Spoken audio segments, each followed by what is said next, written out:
Assalamualaikum warahmatullahi. Kita sapa-sapa dulu ini teman-teman yang ada di Zoom. Nih ada sebagian besar yang sudah kenal ya, sebagian besar. Oh, tapi nggak semua kenal gitu kan. Tapi satu komunitas gitu kan. Sapa-sapa dulu. Nih hadir. Nih dari, wih ada yang dari Malaysia. Oh, kirain Konawe Selatan. Aku kira Korea Selatan gitu. Ternyata Konawe Selatan. Salam kenal. Salam kenal teman-teman. Ini yang, wih, suaranya kedengaran sampai Muna. Oke, Madura hadir. Ini dari Pondok Gede kurang hadir. Wah, gimana itu kurang hadir itu? Salam kenal ya. Ini apa namanya?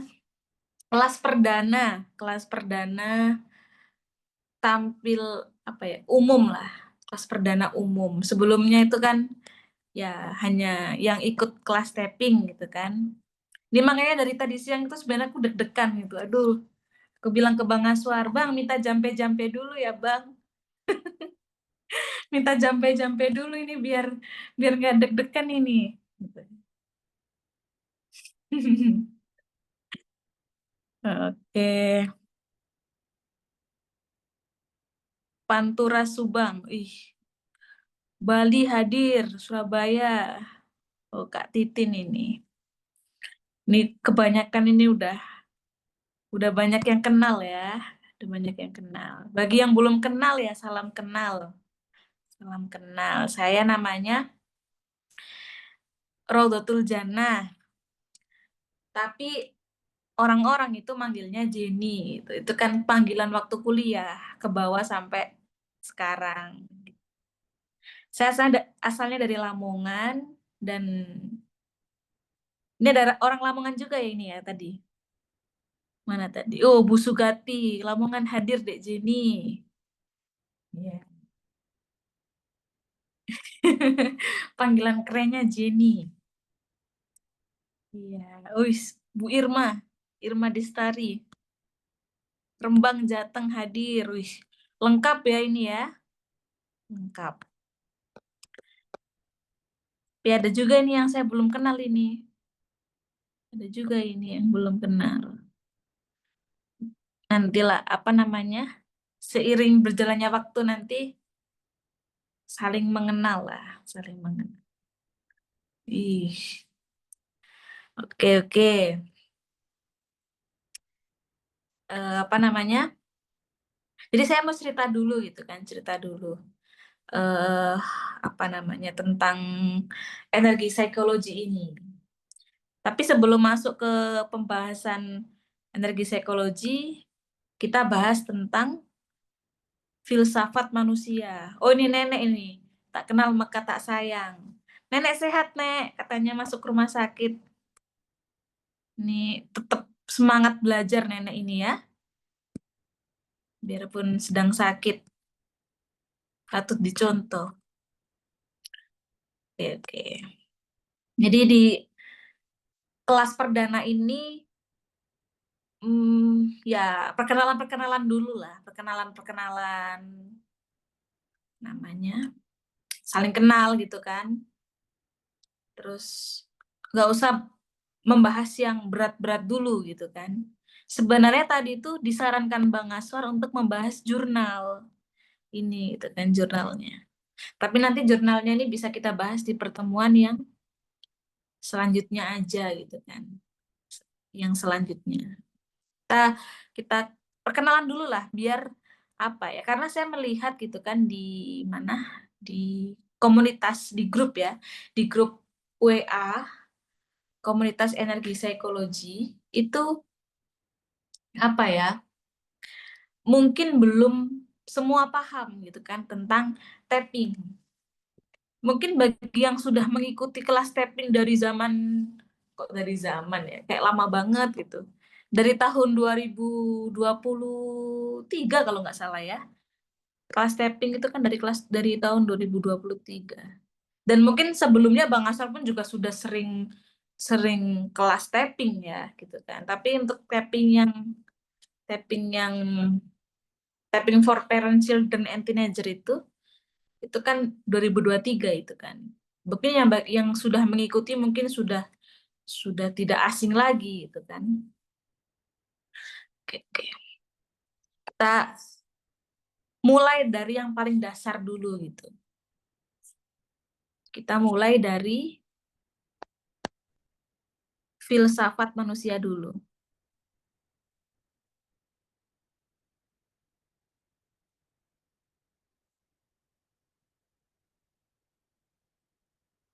Kok belajar energi psikologi kok kita harus membahas filsafat manusia dulu, Mbak? Gitu kan. Bisa ada pertanyaan kayak gitu kan. Oh ya, penting gitu kan, penting. Dan dan tidak hanya pada saat kita belajar tentang energi psikologi aja yang kita harus paham tentang filsafat manusia. Kita mau belajar tentang ilmu kedokteran, kita mau belajar tentang ilmu psikologi, kita mau belajar tentang ilmu tasawuf, ya apapun ilmu gitu kan, yang memang ada hubungannya dengan manusia gitu kan. Kita perlu belajar tentang filsafat manusia, harus benar gitu kan filsafatnya. Karena filsafat manusia ini seringkali belum dipahami, bahkan sama pembelajar psikologi sekalipun. Gitu kan. Bahkan ya dulu kan saya kan kuliah jurusan tasawuf psikoterapi. Tasawuf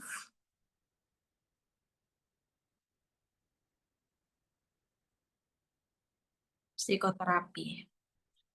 Dulu saya eh, kuliah di jurusan tasawuf psikoterapi ini itu pada saat kuliah itu belum memahami tentang filsafat manusia.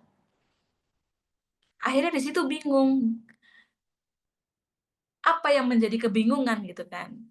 Ya, karena di situ aku belum menentukan filsafat manusia aku tuh filsafat manusia yang seperti apa gitu. Filsafat manusia yang digunakan di tasawuf psikoterapi ini filsafat manusia yang bagaimana gitu. Itu belum belum jelas. Akhirnya ke bawah ke filsafat manusianya kedokteran, ke bawah lagi ke filsafat manusianya psikologi, ke bawah lagi ke filsafat manusianya konseling, semisal kayak gitu. Jadi nggak jelas gitu kan. Nah ini kita mau perjelas dulu filsafat manusia yang kita kita melihat manusia itu seperti manusia itu yang gimana sih gitu di ilmu yang mau kita pelajari ini itu kan harus jelas filsafat manusianya kan. Nah, kita coba apa namanya bahas satu-satu ya. Kita bahas satu-satu. Kita mulai dulu di filsafat manusianya kedokteran.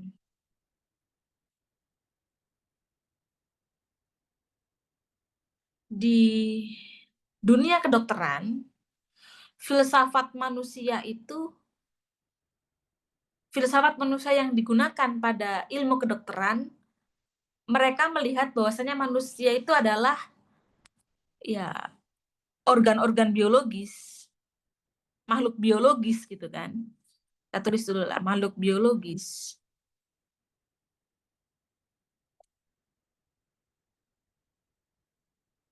Biologis di sini kan artinya kan ya organ, ada sel-sel gitu kan.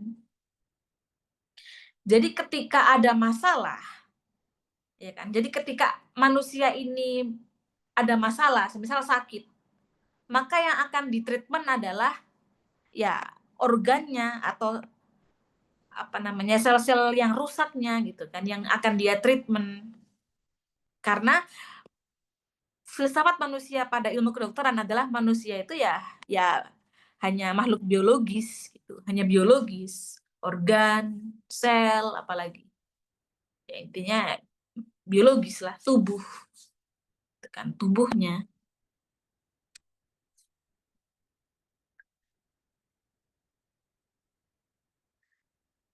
lalu filsafat manusia di dunia Psikologi.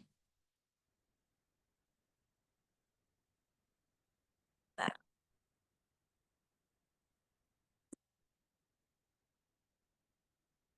Filsafat manusia di ilmu apa di dunia psikologi itu mereka melihat bahwasanya manusia itu ya gejala-gejala psikisnya, gejala-gejala psikologisnya.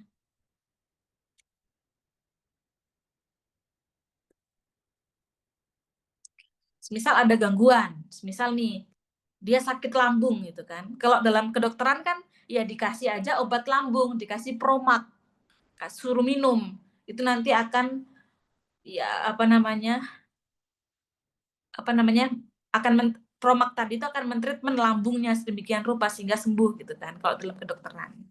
Kalau dalam dunia psikologi, misal dia mengeluh kepada psikiater atau psikolog, aku tuh sakit mah gitu kan. Nah, kemudian dari sakit mah tersebut, dia identifikasi, oh kamu kayaknya punya gejala kecemasan gitu kan. Maka yang akan ditreatment adalah kecemasannya, gejala-gejala psikologisnya. Maka apa namanya? Makanya ada konseling, ada apa? Karena itu yang mereka treatment adalah gejala psikologisnya. Itu kan banyak terapinya. Ada terapi CBT, ada terapi apa lagi? Behaviorisme, terus ada terapi psikoanalisis, semua banyak lah nih terapi di sini gitu kan. Karena yang dia treatment tuh gejala psikologisnya. Gitu. Nah, sedangkan dalam paradigma apa namanya? Ya paradigma energi psikologi yang dikembangkan di PCI. Jadi energi psikologi yang ini yang apa ya?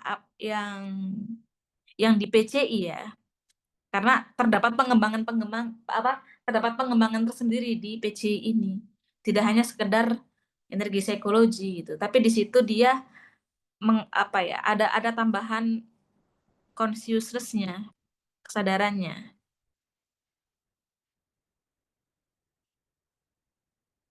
Jadi kalau energi psikologi itu dia melihat bahwasannya manusia itu tidak filsafat manusia pada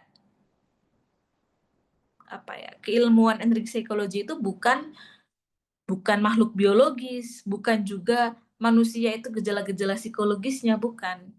Tapi manusia itu dia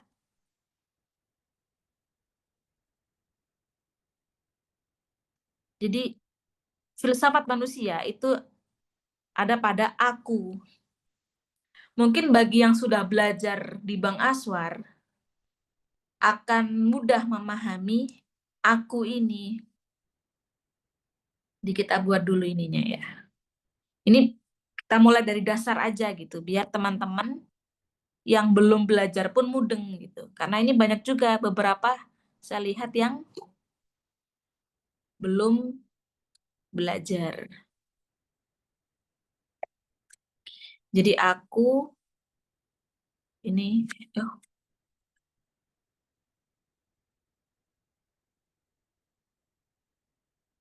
nah gini kan.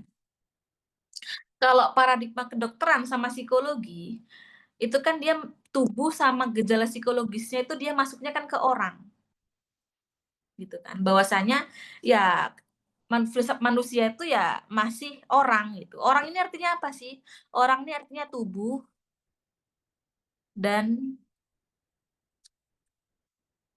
status sosial. Misal tubuhku dan namaku gitu kan. Jannah atau siapa lagi? Misnawati, Ari, Ahsan gitu kan. Itu ya tubuh dan status sosial.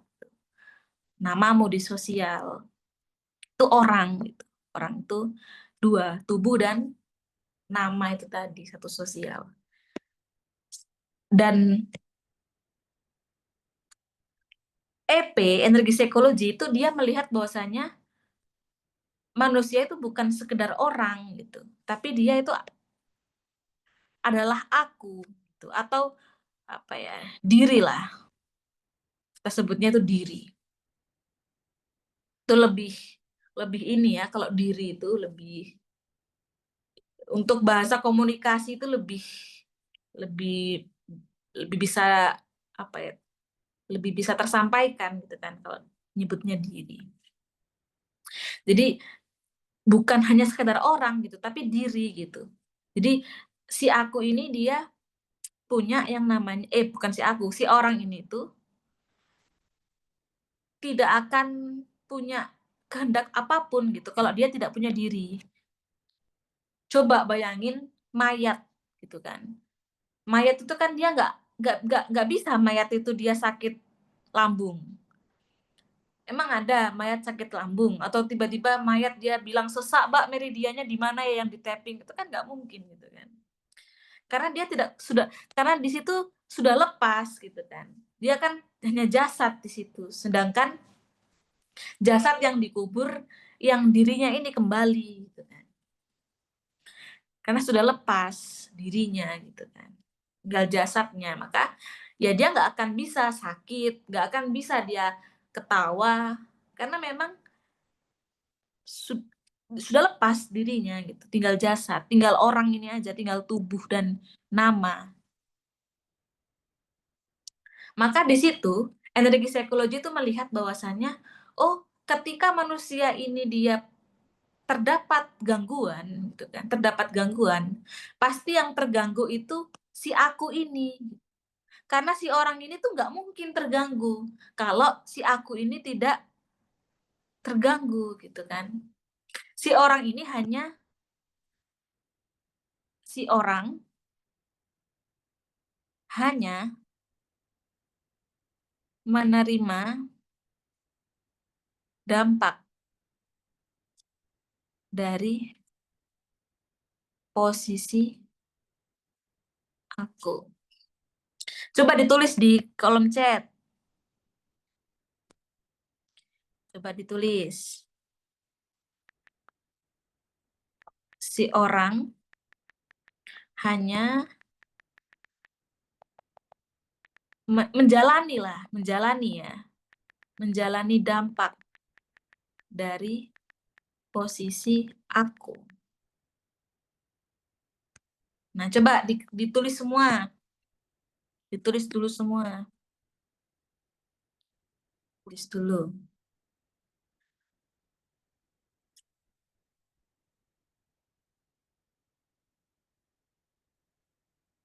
Tulis dulu, tulis dulu. Kita mau bahas di yang nah sini. Ini udah sering dibahas kali-kali gitu kan. Tapi nggak apa-apa, memang memang apalagi yang mau dibahas gitu kalau bukan ini gitu kan. Karena gini, karena apa namanya, eh termasuk saya gitu kan, belajar sudah lama gitu di Bang Aswar gitu, belajar gitu. Tapi ya ketika posisi aku apa ya, ketika tidak eling, gitu, bahasa Jawanya itu nggak eling, nggak sadar gitu kan, ya akan terjebak kembali. Dan dan keterjebakan itu akan semakin apa ya, apa ya, semakin cepat, semakin mudah terjebak ketika paradigma kita itu lemah gitu. Makanya ini kan namanya belajar paradigma ini.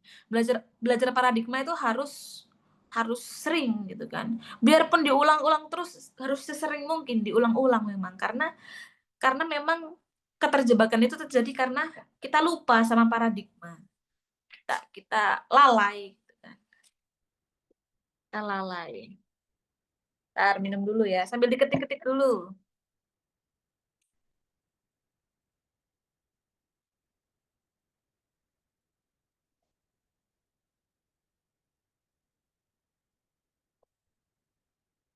Kalau bisa tulis namanya. Si orang yang namanya Jannah ini hanya menjalani dampak dari posisi aku.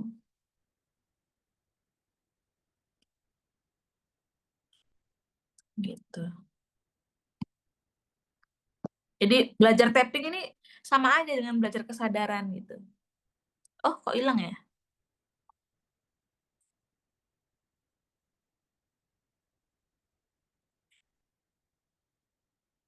Jadi sama gitu sebenarnya. Paradigma yang digunakan sama. Hanya aja dengan belajar energi psikologi ini kita bisa lebih cepat dalam identifikasi keterjebakan tadi. Kayak semisal di grup, Mbak, semisal sakit kepala itu meridian apa yang terganggu ya? Gitu. Oh, itu meridian semisal sakit kepalanya di depan. Oh, itu meridian lambung. Nah, meridian lambung itu terganggu kalau kamu posisi akumu itu lemah di. Nah, ada keterangannya, ada terusannya. Posisi akumu lemah di rasa tidak aman gitu. Jadi posisi akumu itu kamu merasa tidak aman di situ. Jatuh dia pada rasa tidak aman. Biasanya tentang finansial, biasanya tentang juga kalau kalau bukan finansial kadang tentang ayah, karena kan lambung itu dia mencari rasa aman tuh di figur-figur maskulin gitu kan. Bisa jadi ada problem di situ. Jadi lebih cepat identifikasi gitu. Jadi nggak hanya sakit itu nggak hanya sekedar sakit, kita bisa apa ya cepat mengilmuinya. Oke, udah ditulis semua ya. Lanjut. Jadi gini.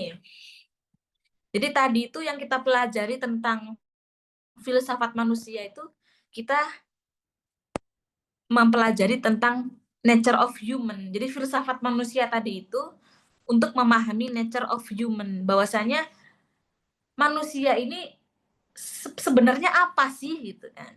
Kalau nature of human-nya kedokteran ya tubuhnya. Kalau nature of human-nya orang-orang psikologi ya gejala-gejala psikologisnya. Makanya kadang mereka bikin ada bipolar, ada borderline, ada schizophrenia, itu pusing kita ya. Pusing gitu. Banyak istilahnya gitu. Nah, kalau nature of human-nya energi psikologi apa, Mbak? Ya ini gitu. Kamu harus tentukan gitu di situ bahwasanya dirimu ini adalah aku gitu. Bukan si orang. Bukan si orang yang namanya Jannah. Bukan gitu. Dan si aku ini tuh dia punya dua pengetahuan. Pengetahuannya yang pertama itu pengetahuan dualitas. Pengetahuan yang kedua itu pengetahuan non-dualitas, non-dual. Apalagi itu, Mbak, dualitas non-dualitas. Nah, dualitas itu pengetahuan diri yang dia itu apa ya? Membelakangi cahaya gitu, membelakangi kebenaran. Jadi pengetahuannya itu dia membelakangi cahaya. Itu kan kalau dalam map of consciousness kita masuk lagi ke sini. Emang nggak jauh-jauh beda. Ini sini. Nah, jadi pengetahuan yang membelakangi cahaya itu kan ini. Shame, merasa terbuang, guilt, merasa bersalah atau kebencian. 50 apati, 75 kesedihan, 100 ketakutan, 125 hasrat, 150 kemarahan, 175 kebanggaan. Lah ini pengetahuan-pengetahuan diri yang dia membelakangi cahaya. Nah, itu disebut dualitas.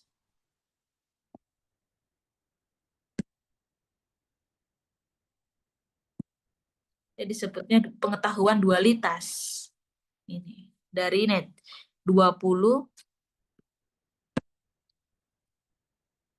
dari 20 sampai 175.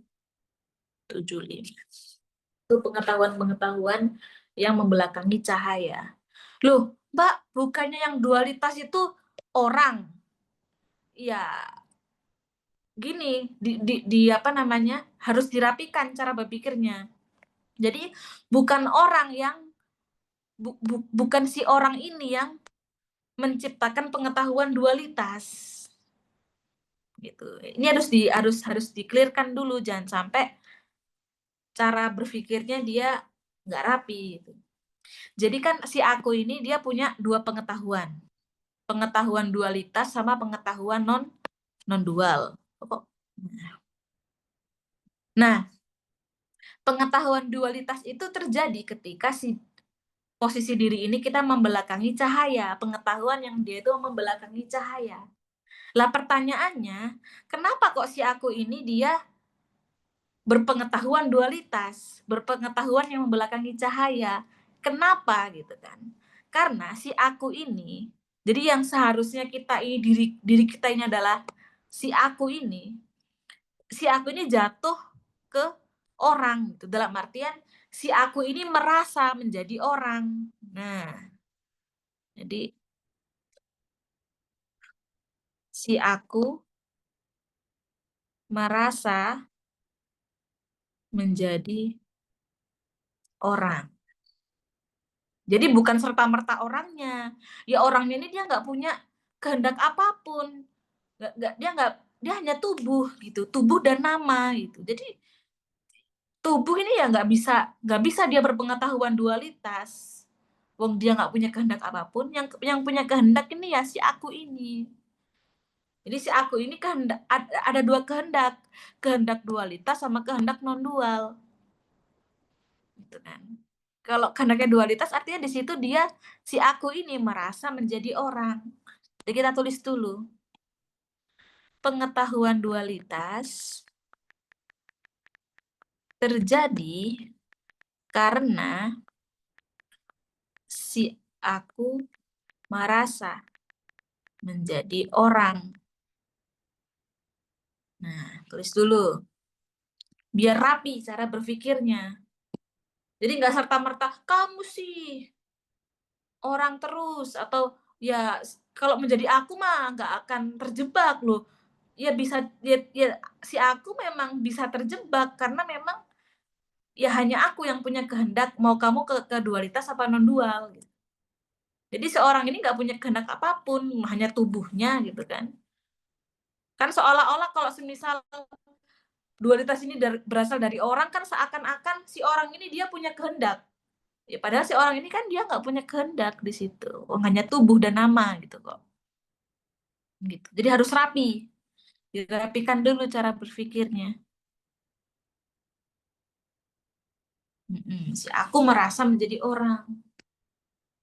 Bahwasanya yo aku adalah si Jannah gitu kan. Makanya kalau merasa menjadi si Jannah, maka ketika diolok-olok dia marah.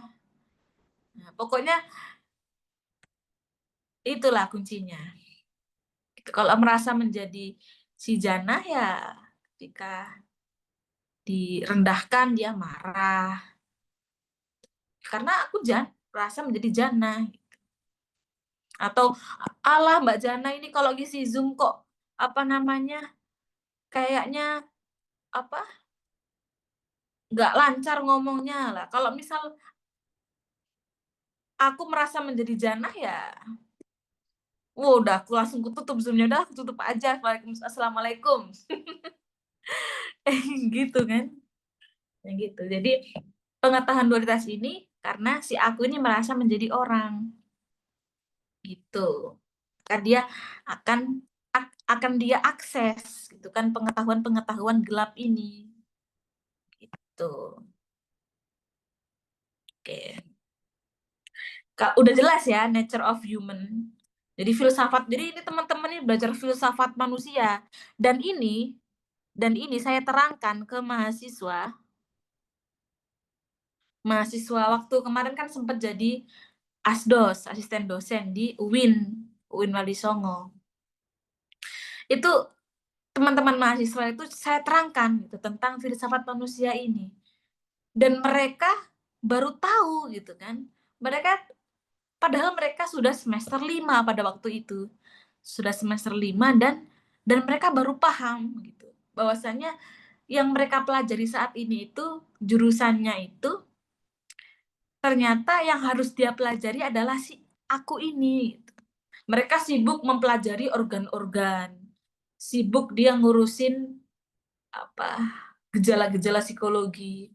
Maksudnya apa ya? Nggak nggak nggak ajak gitu. Cara paradigmanya itu masih masih ke bawah ke sana, ke bawah ke sini gitu. Jadi harusnya itu kan kalau filsafat manusianya jelas itu kan dia melihat masalah sama manusia itu kan jelas. Misal nih, ada masalah misal tentang ada masalah kemarahan gitu kan, kemarahan. Misal mereka mereka menerapi orang dengan apa namanya? Ya ada kemarahan yang meledak-ledak semisal. Itu mereka bingung di situ. Ini kemarahannya mau kuapain gitu kan. Akhirnya dia ikut-ikut paradigma psikologi. Dia treatment kemarahannya. Coba kamu apa namanya pakai metode katarsis. Loh, lah wong tasawuf kok pakai metode katarsis gitu kan. Coba kamu pukul-pukul samsak supaya lega gitu kan. Loh, yang bermasalah itu akunya kok karena dia terjebak di nature dualitas. Bukan dia kurang pukul-pukul barang gitu. Itu kan akhirnya bingung gitu mahasiswa gitu, bingung gitu karena nggak jelas filsafat manusianya. Nah, teman-teman di sini oh belajar filsafat manusia gitu kan, belajar dan nggak semua orang yang belajar jiwa itu paham gitu kan. Makanya beruntung teman-teman di sini apa bisa belajar filsafat manusia. Akhirnya nggak bingung. Jadi kalau misal kamu ada problem kemarahan, oh jadi tahu, oh permasalahanmu ini karena kamu terjebak di pengetahuan dualitas di sini. Akhirnya di situ jelas cara melihat kenyataan gitu kan. Oh iya ini. Jadi gak gampang terombang-ambing, diapain nih? Coba kamu marah-marah dulu. Atau ada itu metode yang apa pukul-pukul apa sih namanya? Itu loh yang sampai ada jadi gelas kaca ditumpuk semua terus itu biaya masuknya 100.000 atau berapa itu apa 200.000 itu cuman buat pukul-pukul botol kaca aja untuk melampiaskan amarah ya itu kan apa ya karena belum jelas itu kan ya mungkin dia ikut paradigma psikologi atau apa gitu kan memang ada metodenya gitu namanya katarsis itu namanya ya itu sah-sah aja gitu yaitu ya gejalanya kan itu kan dia menanggulangi gejala jadi yang psikologi tadi itu kan dia tidak fokus pada penyelesaian akar masalah dia dia hanya bagaimana sih supaya gejala ini hilang gitu aja hanya apa ya hanya menghilangkan gejala aja gitu. Jadi ya susah gitu susah kalau kita mau ke situ gitu karena ya buat apa gitu kita tanggulangi terus menerus gejala sedangkan akar masalahnya itu nggak diselesaikan nah gitu ya. Oke. Anger manajemen terapi nih ada manajemen terapinya loh ini Ali Azmi ini yang kemarin ke PCI ya atau yang mana ya lupa saya pengetahuan dualitas fungsinya apakah oh Mas Imam ini ya fungsinya biar biar ya itu kan ego kan ini kan isinya ego itu nanti pembahasan pembahasan lain Mas Imam itu nanti kita bisa belajar tentang mekanisme pertahanan diri itu bisa itu fungsi ya ada fungsinya sih ego itu nggak selamanya buruk sebenarnya dia itu ada fungsinya juga dia itu hadir itu untuk ya mekanisme perlindungan diri salah satunya misal kita nih misal kita mau dipukul orang, kalau kita nggak punya ego, ya udah pukul aja aku, gitu kan. Nah, itu kan habis, nggak punya ego. Ya misal telinga kita mau diiris orang, kalau kita nggak punya pertahanan diri, nggak punya nature ketakutan, kita iya-iya aja gitu kan. Nah, itu kan bahaya gitu kan. Jadi ya ada fungsinya gitu kan. Jadi lanjut ya. Jadi si aku ini dia punya dua pengetahuan, pengetahuan dualitas sama pengetahuan non dual. Itu sudah jelas kita melihat, oh bahwasanya manusia ini adalah si aku ini, bukan si orang. Kemudian setelah kita clear nature of human-nya, kita clearkan di nature of problem. Nature of problem itu cara kita melihat jadi masalah itu dari mana sih? Nah, gitu. Masalah itu dari mana? Tadi kan kita udah bahas cara menanggulangi masalah di paradigma kedokteran, yang di treatment organnya. Kalau psikologi yang di treatment itu gejalanya. Nah, sedangkan kalau dalam energi psikologi itu dia di situ dia melihat problem itu berangkat dari pengetahuan diri atau pengetahuan aku yang bersifat dualitas. Jadi semua problem itu pasti berangkat dari pengetahuan yang dualitas. Yang non dual ada problemnya nggak? Ya, kalau non dual ya di situ dia ya problemless gitu. Jadi tidak ada problem gitu. Ketika si orang ini gitu kan, ketika si orang yang namanya Jana ini dia memiliki problem, entah problem di fisiknya, sakit, atau apalagi ya fisik ini kan terkaitnya sakit ya, tubuhnya. Entah dia ada problem di tubuhnya, atau di perasaannya, pikirannya, finansialnya, dan lain sebagainya itu pasti karena pengetahuan yang digunakan oleh akunya Jana ini itu pengetahuan yang sifatnya dualitas. Pasti dia dari sini. Lalu pengetahuan yang sifatnya dualitas tadi, yang dari nature 20 sampai 175 tadi itu, dia akan melahirkan pikiran, perasaan yang terbatas dan negatif. Ya, ini kan nature-nature tadi. 20, 30. Ini maksudnya ke sini deh. 20. Ini kan artinya si aksi si aku si akunya Jana. Oh, gini aja. Si aku merasa menjadi orang yang namanya Jana. Dia jelas di sini. Jadi ketika si aku merasa menjadi orang yang namanya Jana, dia akan melahirkan pikiran perasaan yang terbatas dan negatif. Apa aja? Ya nature 20, 30, 50, 75, 100, 125, 150, 175, dan seterusnya. Dan pikiran perasaan diri yang terbatas dan negatif ini, itu dia akan mengakibatkan masalah meridian tubuh. Nah, jadi dari sini sebenarnya, dari sini meridian terganggu itu.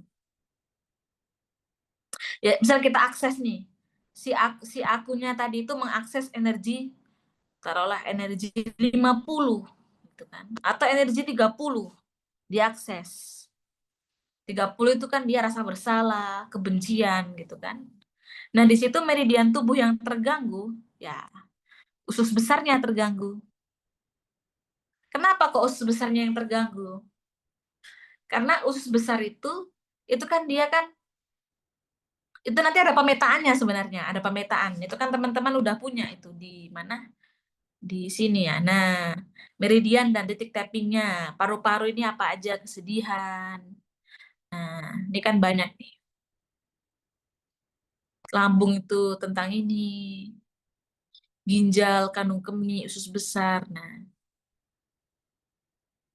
kita kasih contoh satu lah, meridian usus besar.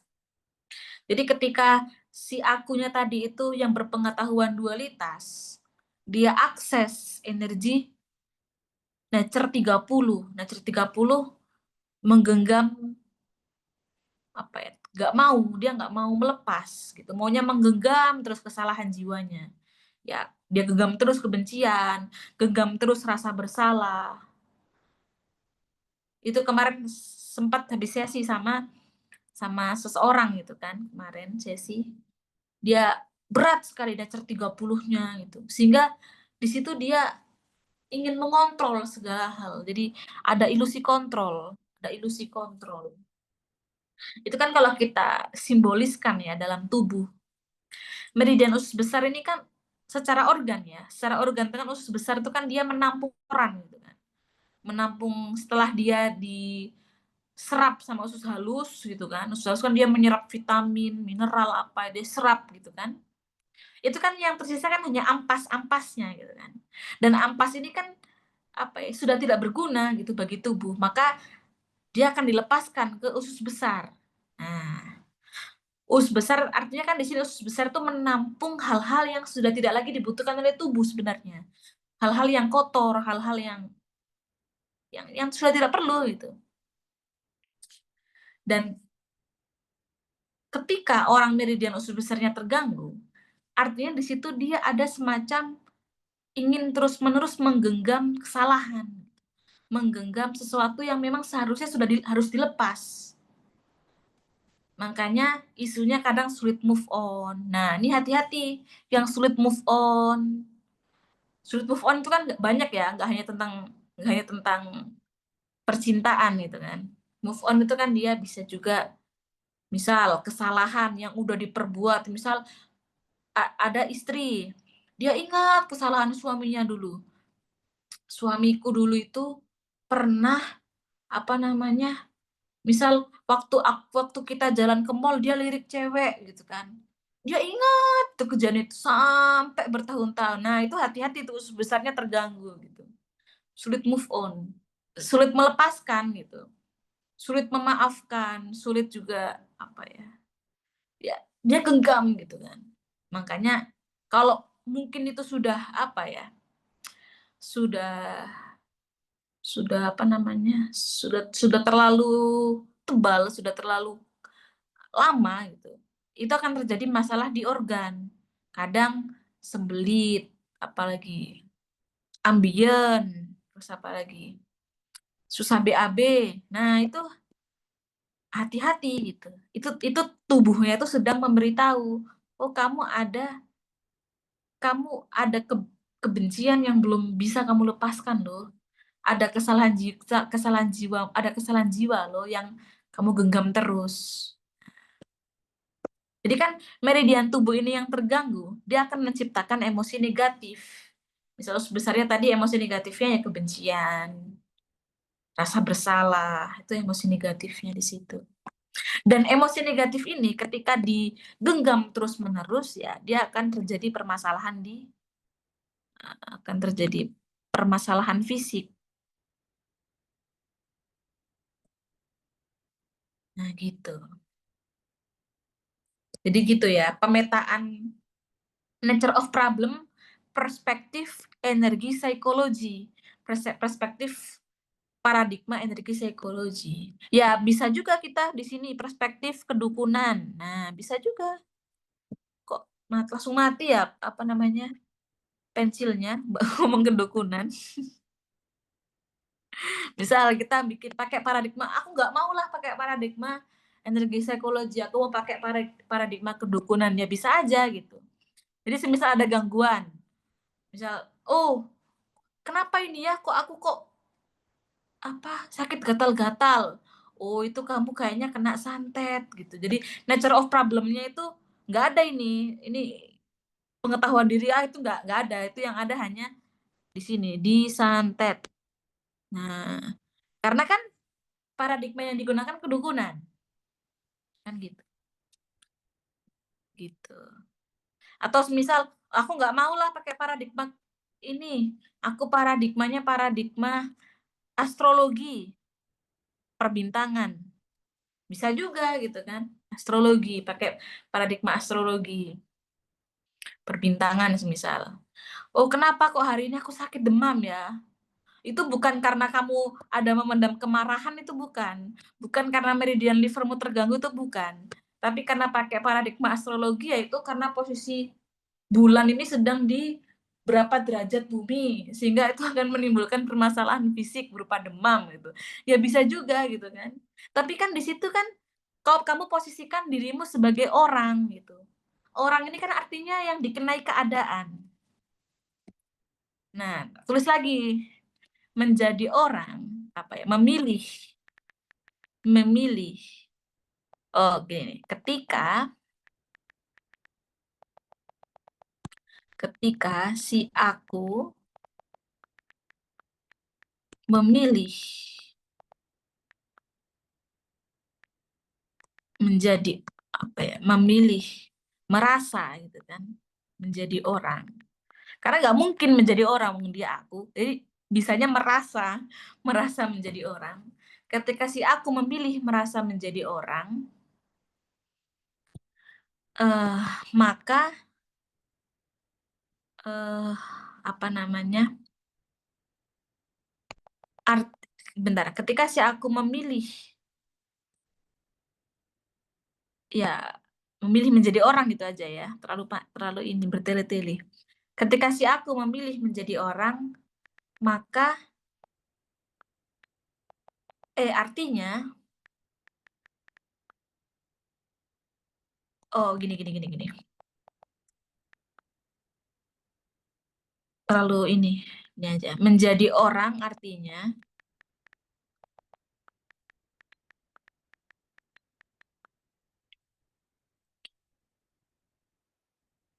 memilih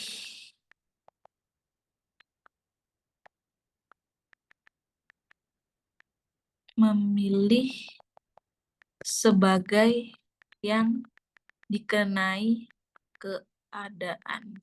Sebentar. Menjadi orang artinya memilih eh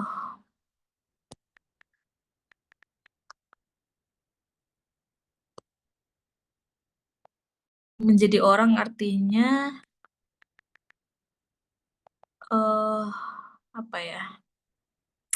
Jadi gini dulu. Jadi menjadi orang itu kan ketika si aku ini dia memilih menjadi orang, maka si orang ini itu dia nggak punya kehendak gitu, dan dia hanya bisa dikenai hanya bisa dikenai keadaan. Oh ya, menjadi orang artinya eh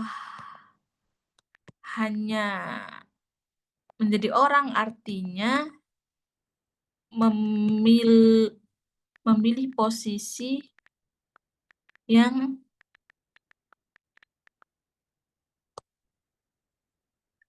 menjadi orang artinya menjadi yang hanya bisa dikenai keadaan. Nah, gitu aja. Menjadi orang artinya menjadi yang hanya bisa dikenai keadaan. Ya kayak apa namanya? Tulis dulu, tulis. Jadi kayak semisal kita, karena gini, karena nature of human. Jadi nature of human dan nature of problem ini berjalan seiringan. Jadi kalau nature of human-nya orang, oh diriku ini si Jannah gitu kan. Bukan si aku gitu, tapi si Jannah gitu. Nah, ketika dia sudah menjadi orang yang namanya Jannah, maka di situ dirinya itu tidak punya kehendak apapun selain eh, kehendak dari luar gitu. Jadi semisal kayak gini, kalau menjadi orang itu kan dia di situ dia menggunakan bukan perspektif kesadaran, bukan perspektif spiritual, bukan perspektif energi psikologi, tapi perspektif yang dia gunakan itu ya perspektif dalam ya contohnya astrologi, kedukunan, apalagi. Ya banyaklah di sini ya paradigma-paradigma keorangan gitu. Atau paradigma dalam psikologi itu ada yang namanya paradigma behaviorisme. Bahwasanya ya yang kamu alami ini akibat dari masa lalumu. Ya akibat dari pengasuhanmu gitu. Ya itu benar gitu.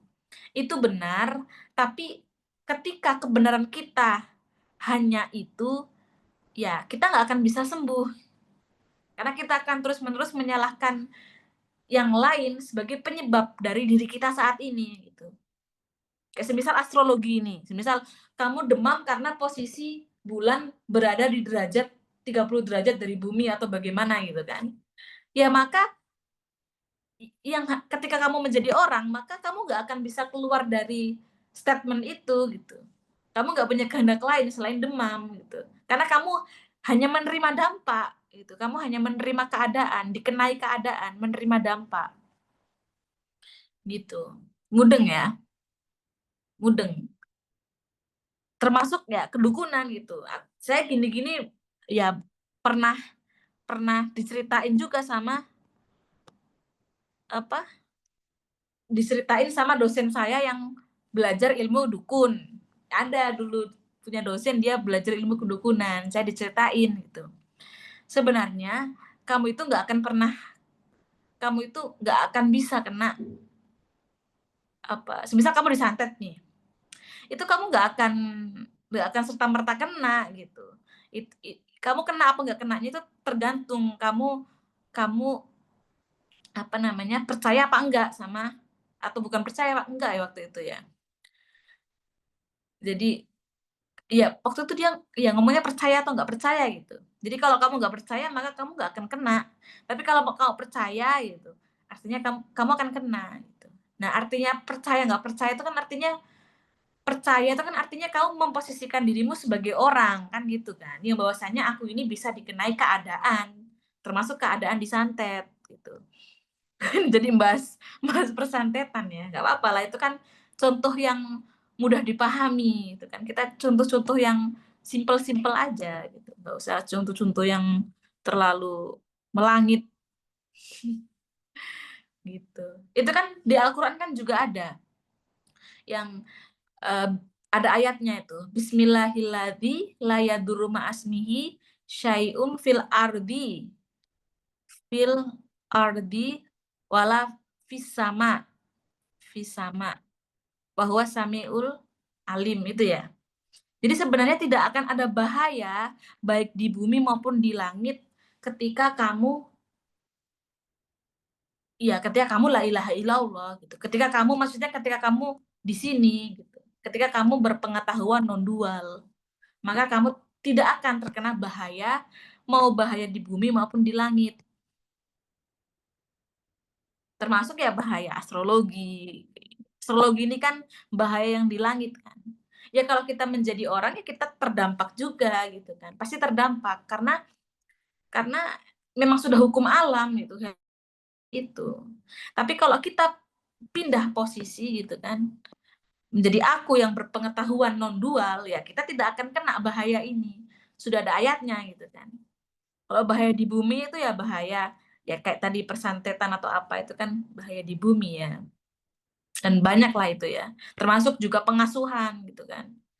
Pengasuhan misal, "Oh aku ini Mbak, aku ini kayak gini tuh ya karena dulu orang tua aku kayak gini ke aku." Iya, itu memang memang itu kebenaran gitu. Memang memang benar bahwasanya keadaanmu saat ini tuh karena pengasuhanmu dulu terlalu keras atau bagaimana, itu memang benar gitu. Tapi kita nggak bisa hanya berhenti di kebenaran itu. Karena pada akhirnya gitu kan, pada akhirnya semua yang kita alami gitu, semua yang hadir dalam kehidupan kita ini, itu sebenarnya supaya itu Semua yang kita alami gitu, mau itu pengasuhan yang kurang bagus lah, apalah, atau dibully lah, apa, sebenarnya itu semua itu tujuannya itu supaya kita itu eling gitu, bahwasanya dirimu ini bukan orang. Ya ketika kita mengalami kejatuhan gitu kan, atau bahasa ininya titik nadir, atau titik paling rendah itu kan itu bisa menjadi titik balik. Di situ kan kita mulai mempertanyakan gitu kan diri kita, "Sebenarnya aku ini siapa sih? Sebenarnya aku ini apa sih?" Gitu. Itu kan justru malah bagus gitu kan, kalau mau belajar gitu.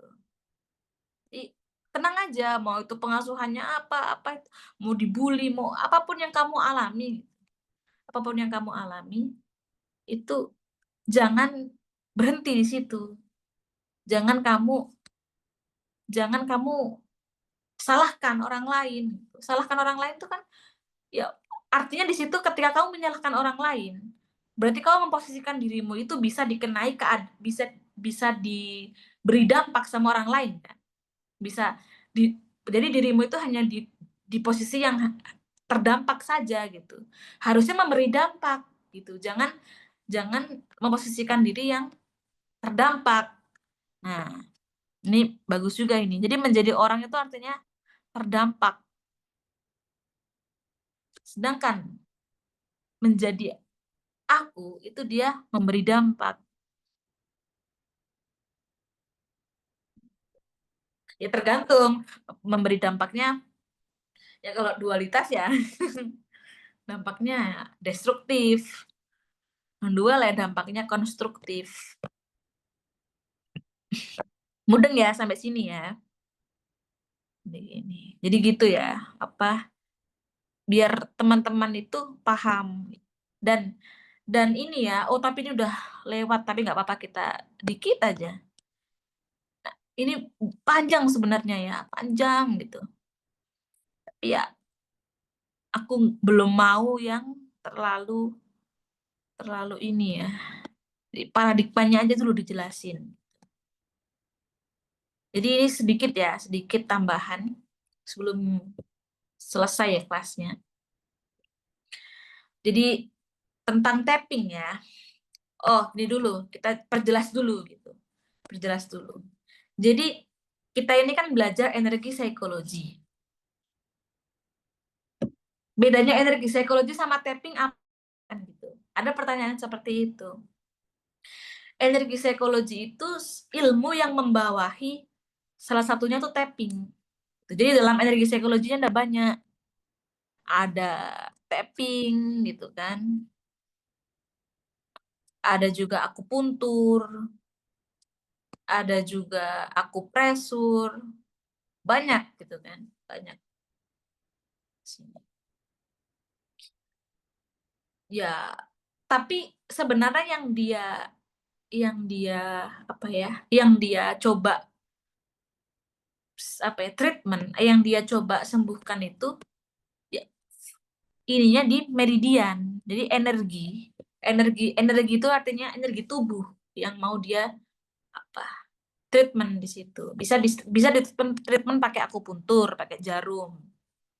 Bisa juga akupresur, ditekan-tekan gitu kan. Ada juga tapping. Tapping tuh ketuk-ketuk ringan di titik-titik meridian yang terganggu. Dan itu lebih lebih apa ya? Kita nggak perlu ngundang orang buat akupuntur misal. Sekali akupuntur 150 gitu lah. Itu nggak perlu gitu. Karena kan bisa dilakukan sendiri, self help kan. Membantu diri sendiri kan di sini. Dan itu lebih apa ya, lebih lebih kontemplatif dibandingkan akupuntur. Jadi dalam tapping, kenapa kok memilihnya tapping gitu? Kenapa Mbak kok kok nggak akupuntur aja, kok nggak ini aja? Kenapa kok harus tapping gitu? Karena dalam tapping itu dia menarik gitu.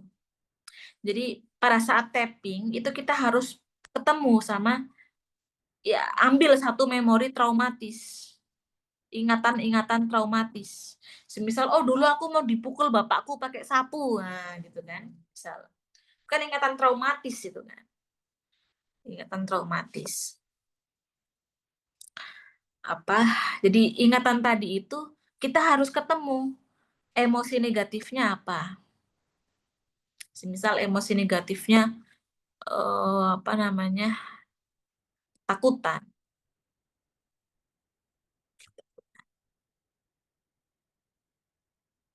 Terus muatan kognitifnya apa? Muatan kognitifnya ini eh bapak jahat. Nah, misal gitu. Bapak jahat atau aku anak yang nggak disayang. Itu harus ketemu muatan-muatan kognitifnya. Dan nature akunya itu ya nature 100 gitu kan. Jadi si aku terjebak di nature 100. Nah, pada saat tapping itu dia tuh dia tuh eh kalau hanya tapping, kalau hanya gerakan-gerakan tapping, itu dia eh,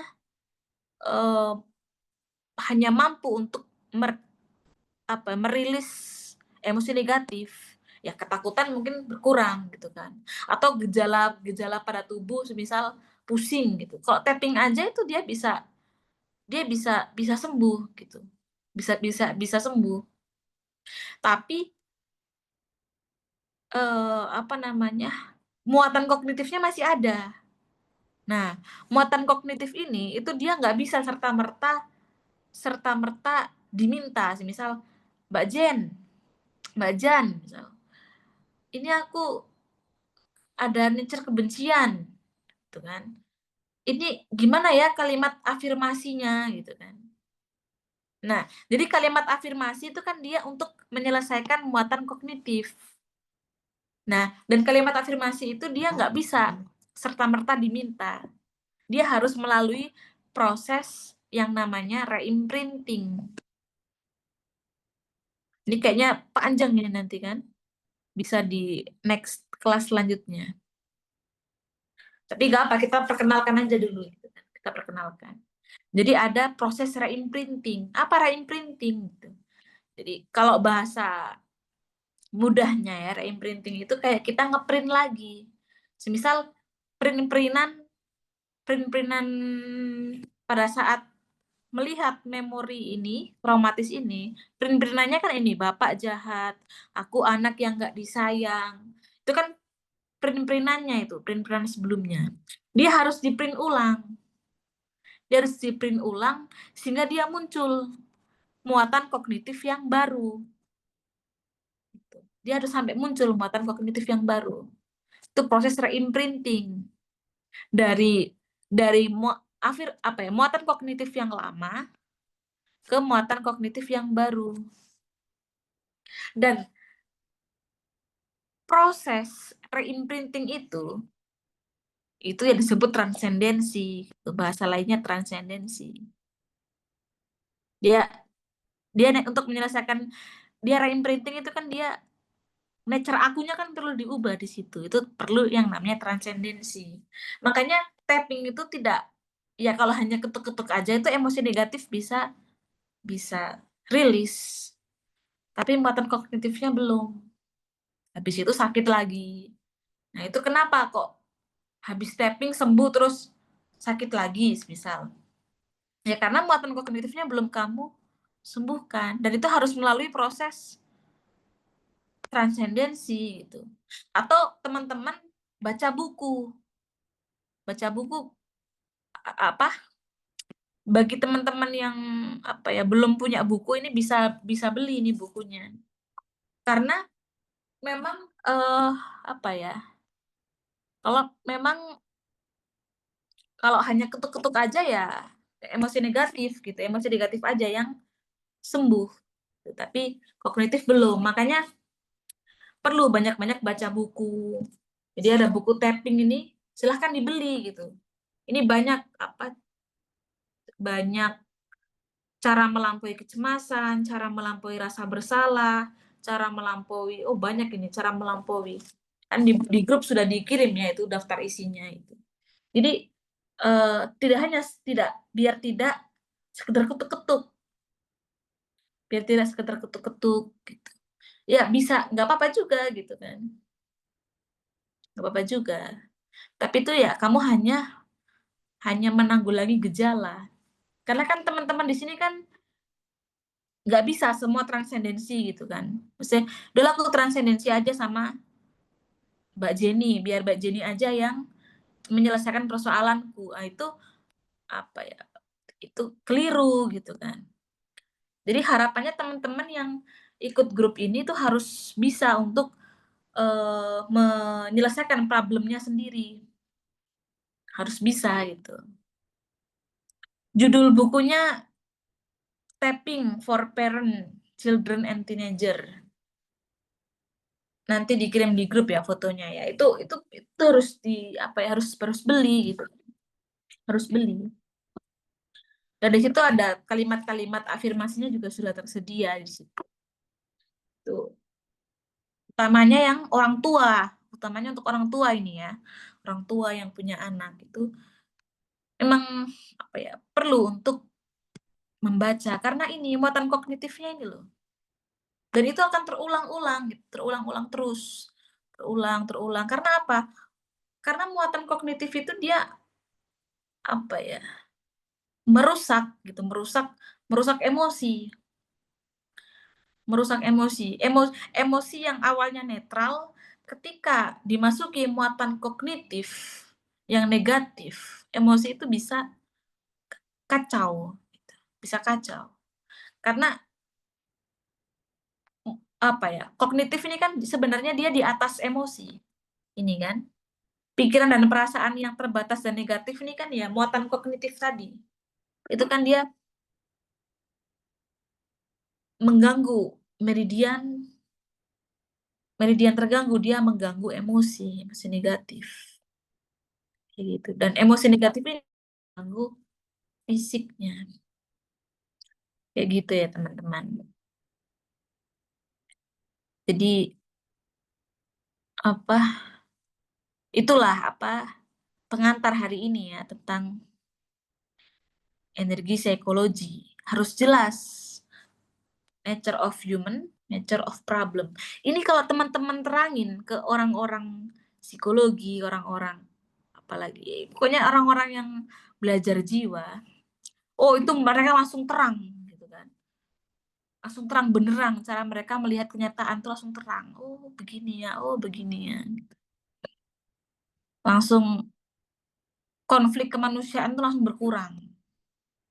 Karena di situ jelas cara melihat dirinya.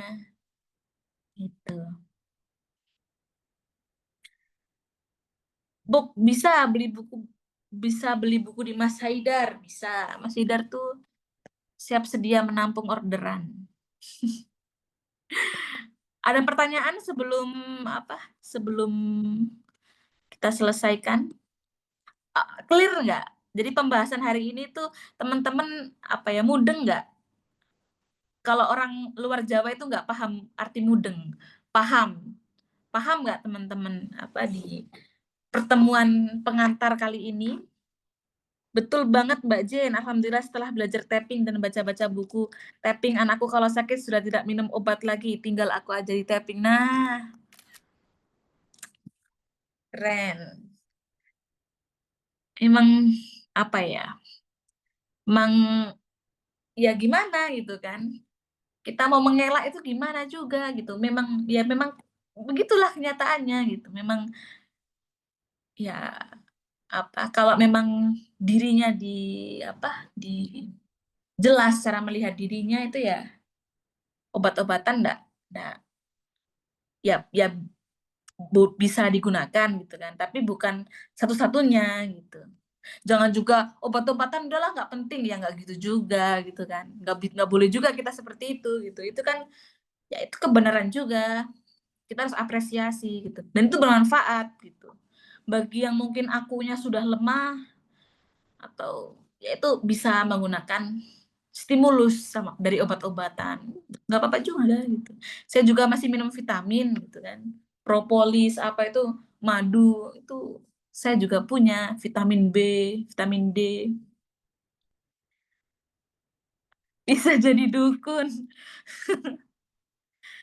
Asli mudeng pol, paham mudeng. Alhamdulillah. Anda bukunya sudah hadir di rumah dan sangat bermanfaat. Nah itu dibaca, jangan jangan hanya beli tapi nggak dibaca. Nah, bukunya dijual Shopee, dijual di Shopee. Kolagen. Awalnya kayak tidak masuk akal, masa iya cuma ketuk-ketuk. Oh iya, itu kan apa ya? Aliran meridian tubuh. Aliran meridian tubuh. Dan tapping ini tuh tidak hanya di apa ya, praktekkan oleh apa ya? Orang-orang, tidak hanya dipraktekkan sama orang-orang apa ya, orang-orang yang hanya belajar energi psikologi, enggak, polisi gitu kan. Kalau mau lihat videonya itu ya, di mana itu ya videonya, lupa. Masih ada Instagram kayak di sini ya. Instagram coba di sini. Ini kan mana tadi? Nah, ini Pak Polisi dia tapping. Dari Humas Kan? Gereja Katedral ini Susiana ini menyampaikan Jadi, bahwa ibadah atau tapping ini misa udah Natal viral 2024 ini sebenarnya memang di berjalan masyarakat selama Indonesia. 4 sesi, yaitu Itu di tanggal ada itu 24 yang Desember 2024 ini ritual emotional freedom camp itu dilaksanakan kan dia selama 2 tapping. hari, yaitu Itu dia dua waktu pengikutnya maksud itu udah kami, 1 yaitu juta dari penduduk jam di Indonesia ini, lebih nggak 17.00 1 dan juta. 20.00. Teman-teman kalau nggak tapping itu ya ketinggalan zaman gitu, karena memang sudah viral gitu.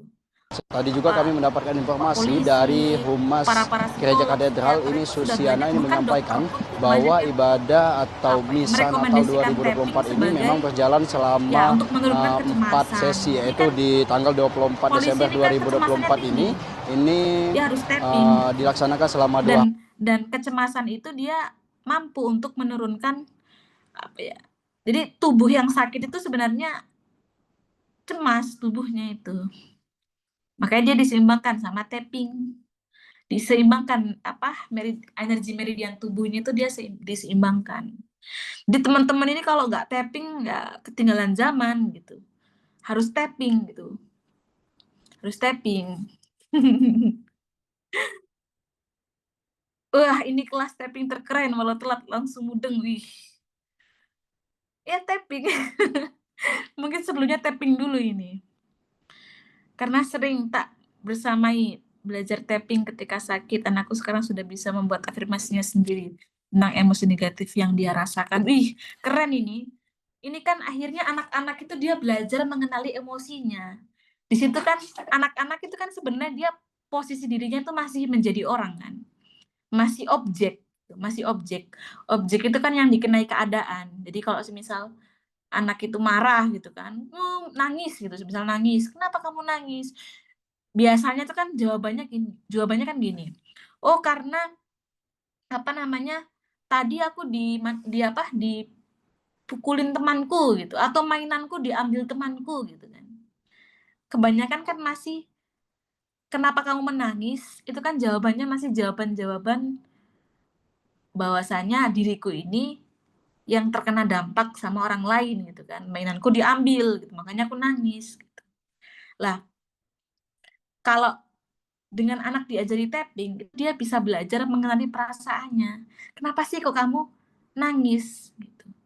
Jawabannya bukan sekedar, "Mainanku diambil, makanya aku nangis." Tapi, "Aku mengalami rasa kehilangan ketika mainanku diambil sama temanku." Atau, "Aku mengalami perasaan marah," gitu, "ketika mainanku diambil sama temanku." Jadi, dia belajar untuk menjadi subjek gitu. Jadi dia 1 langkah lebih cepat untuk mengenali dirinya. "Oh, diriku ini ya punya loh perasaan marah, sedih." Jadi lebih cepat dia menjadi subjeknya. Jadi dia sadar gitu. Terus, "Bisa nggak kamu apa, tidak marah ketika mainanmu diambil?" Gitu. "Bisa nggak?" Itu kan nanti kan ada proses membersamainya kan sebagai orang tua. pada akhirnya dia nanti bisa memilih emosinya sendiri. Jadi emosinya nggak akan terus bergantung sama apa bagaimana dunia memperlakukan kita kan. Nggak nggak akan tergantung di situ perasaannya atau emosinya. Dia bisa memilih, dia bisa bisa bisa cepat merdeka gitu kan dirinya dari dunia. Itu mentalnya sehat nanti. Kalau mentalnya sehat, maka dia akan cerdas gitu kan. Sebenarnya yang mengganggu kecerdasan itu kan karena emosi negatif. Itu ada ada penelitiannya. Jadi kecerdasan itu sebenarnya karena karena tuntasnya emosi negatif. Jadi kalau belum cerdas, artinya emosi negatifnya masih tebal. Nah, gitu. Jadi orang tua kemarin yang menanyakan bagaimana Kak untuk meningkatkan kecerdasan. Nah, sebenarnya meningkatkan bukan meningkatkan kecerdasan gitu. Wong belum cerdas kok, apa yang mau ditingkatin gitu kan. Sebenarnya ya selesaikan aja emosi negatifnya. Makanya tapping gitu. Tapping aja ke semua titik. Gak apa-apa, tapping aja terus gitu kan. Biar emosi negatifnya rilis gitu. Kalau emosi negatif rilis, maka kecerdasan bisa tumbuh. Bayangin kalau kalau semisal nih orang cerdas banget. Misal dia cerdas, udah profesor seumpama gitu kan. Profesor, cerdas banget. Tapi pas mau ngajar, dia dimarahin sama istrinya gitu kan. Dimarahin, "Bapak ini kok naruh handuk sembarangan, ini kan gini gini gini." Dimarahin gitu kan. Emosi negatif terganggu. Pada saat ngajar dia nggak keluar ilmunya gitu kan. Kecerdasannya tidak keluar karena tertutupi emosi negatif. Nah, kayak gitu. Jadi biar cerdas gimana? Ya, tapping aja. Selesaikan emosi negatif. Buku tappingnya ada, nanti dikirim di grup. Nanti dikirim di grup lagi. Kak Jana kalau orang kena gangguan jiwa itu tappingnya di mana ya? Tapping di semua titik aja, karena orang gangguan jiwa itu, ya kan kita belum bisa tahu kan perasaannya, apanya. Gitu. Terkecuali kalau dia sudah bisa diajak diskusi. Nah itu tergantung, dia terganggunya di apa gitu. Kalau terganggu di kemarahannya, di livernya, banyakin di situ. Tapi kalau mau simple ya udah di semua titik aja kamu ketuk. Tuh. Kalau mudah kepikiran tuh kan artinya overthinking ya. Overthinking itu dia dilimpah. Jadi teman-teman akses aja di sini. Di yang link yang sudah dikirim di grup itu kan nih, limpa coba. Nah, limpa. Limpa ini kan dia terkait emosi lemahnya kekhawatiran, cemas, overthinking, keraguan tentang masa depan. Kalau kelelahan kronis itu juga limpa. Itu tappingnya di bawah ketiak di sini tapping. Kayak gitu. Jadi dibuka itu link yang dikirim ya. Dibuka.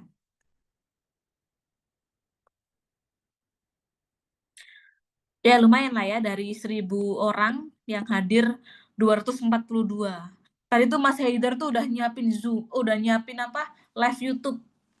Karena takutnya 1.000 orang ini nggak bisa masuk gitu kan. Oh ternyata 242 ya lumayan lah. Lumayan gitu kan. Lumayan. Nggak usah live YouTube. Nggak usah live YouTube Mas. Oke. Udah ini ya, udah 8:30. Nanti jadi kelas tapping ini mungkin nggak akan setiap minggu ya, gitu. Ya mungkin eh, ketika ada momen-momen tertentu aja gitu, baru kelas gitu. Kalau teman-teman mau kelas tapping yang setiap minggu, setiap hari Rabu ya, setiap hari Rabu malam itu kan selalu kita rutin kelas tapping. Di situ kan ada praktek gitu kan, praktek tapping. Jadi ada proses reimprinting itu terjadi pada saat kelas itu. Jadi siapa yang hari ini maju gitu kan. Baru kita sesi proses reimprinting bersama-sama. Kita eksplorasi pada saat Zoom.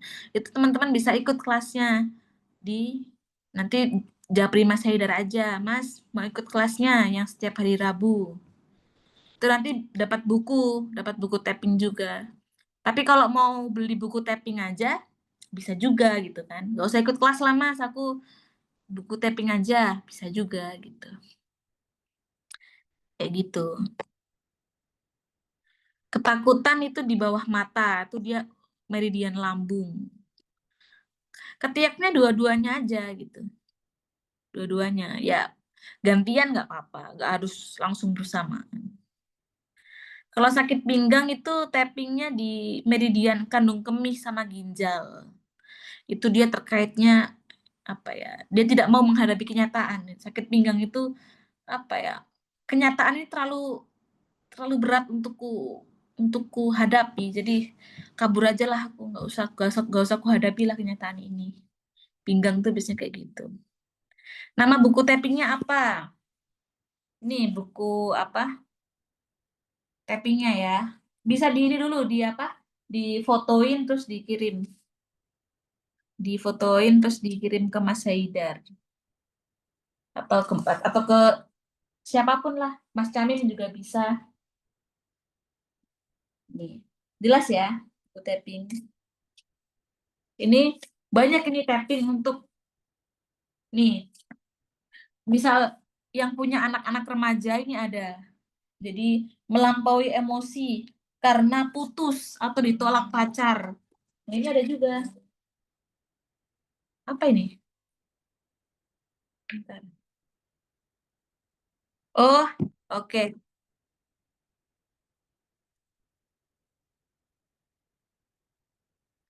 Oke, oke, oke. Mungkin itu aja ya kelasnya. Nanti nanti langsung di grup aja ya.